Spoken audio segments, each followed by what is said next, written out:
Dante's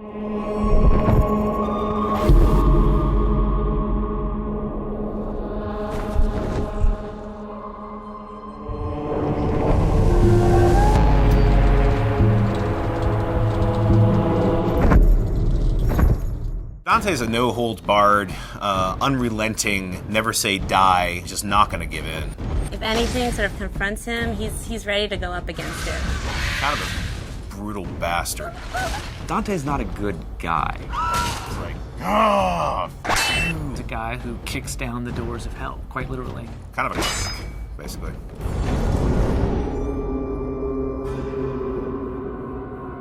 The thing about hell is it's hard to find someone who could stand up to all that. And that's really was the impetus to make our character as badass as he became.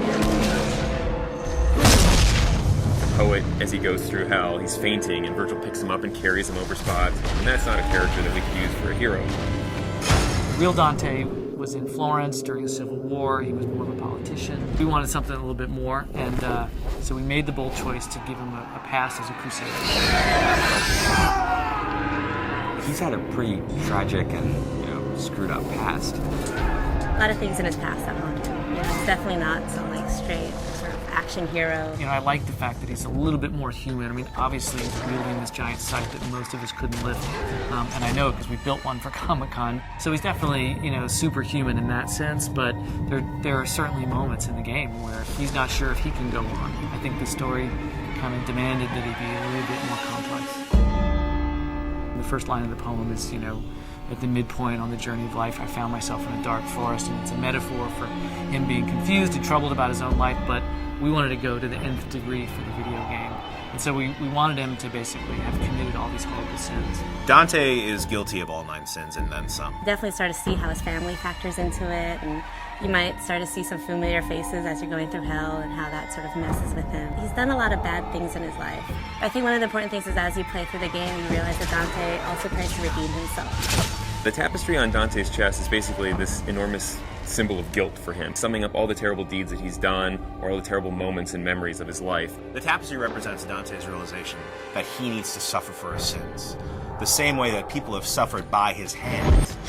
Remembering things, but he's remembering horrible things, so we wanted him to be like nightmares, and we knew that we wanted a really cool mechanism for showing those kind of flashbacks in the game. He's literally wearing the sins of his past sewn into his chest, and he's the one who's sewn them in there. We unfold his past transgressions through a series of flashbacks.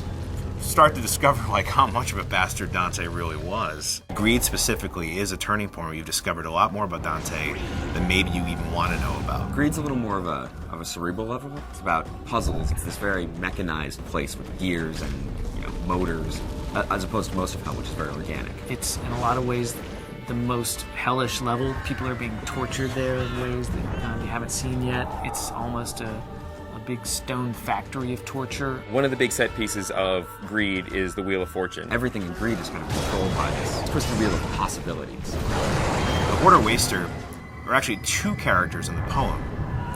We've combined them into one. Technically are 2 people, but they've been sewn together. One wants to hoard, collect wealth. The other wants to constantly expend wealth. And they're stuck together for an eternity to sort it out amongst themselves.